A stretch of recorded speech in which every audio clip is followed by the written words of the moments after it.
Hidup itu seperti perjalanan untuk tumbuh dan mengenal diri sendiri. Tapi, jalan yang kita lewati tidak selalu mudah. Ada saja tantangan, baik dari dalam diri maupun dari luar. Nah, kebijaksanaan kuno, seperti dalam ajaran Hindu, menawarkan pandangan yang mendalam tentang sifat dari rintangan-rintangan ini. Salah satu konsepnya adalah Sat Ripu, yaitu 6 musuh yang ada di dalam diri kita masing-masing. Istilah Sat Ripu berasal dari bahasa Sanskerta. Sat artinya 6, dan Ripu artinya musuh. Musuh di sini bukan musuh dalam arti sebenarnya, tetapi lebih merupakan kekuatan batin yang dapat menghambat kemajuan spiritual kita dan menciptakan penderitaan dalam hidup.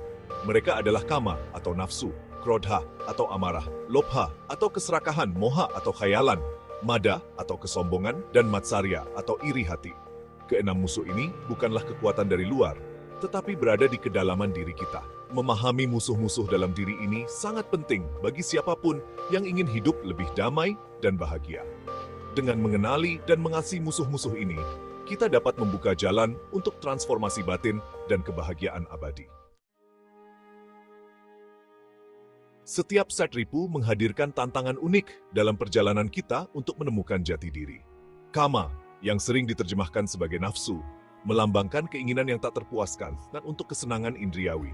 Ia menjebak kita dalam siklus keinginan dan ketidakpuasan. Krodha atau amarah adalah emosi yang membara yang mengaburkan penilaian kita dan menyebabkan perilaku merusak. Lobha, yang berarti keserakahan, adalah keinginan yang tak terpuaskan akan harta benda dan kekuasaan. Hal ini menciptakan rasa kekurangan dan membuat kita terus-menerus berjuang untuk mendapatkan lebih banyak.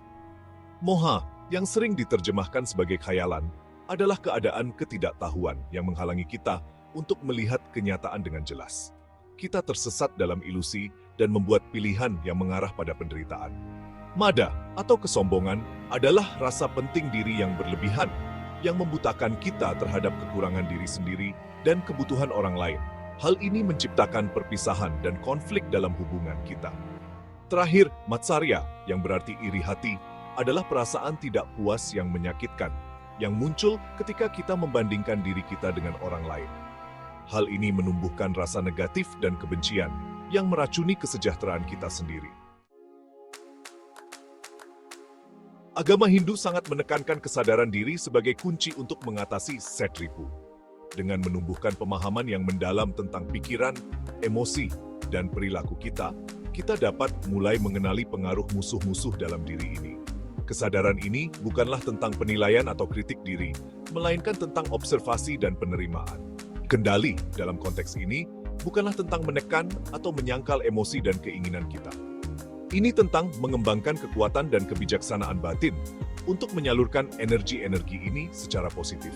Yoga, meditasi, dan praktik spiritual lainnya memberi kita alat untuk mengembangkan penguasaan diri ini.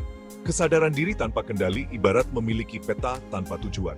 Kita mungkin melihat rintangan dengan jelas, tetapi kita tidak memiliki kekuatan untuk menavigasinya. Sebaliknya, kendali tanpa kesadaran diri ibarat mengemudi dengan mata tertutup. Kita mungkin memiliki arah, tetapi kita tidak menyadari bahaya yang ada di depan. Bagian 4, menjinakkan binatang buas, langkah praktis menuju kedamaian batin. Jadi, bagaimana kita secara praktis mengatasi musuh-musuh dalam diri ini dalam kehidupan sehari-hari? Salah satu alat yang ampuh adalah latihan mindfulness. Dengan memusatkan perhatian kita pada saat kini tanpa menghakimi, kita dapat mengamati munculnya musuh-musuh ini tanpa terseret oleh mereka. Memupuk kebajikan seperti kepuasan, kasih sayang, dan kerendahan hati juga dapat membantu kita melawan pengaruh Sat Ripu.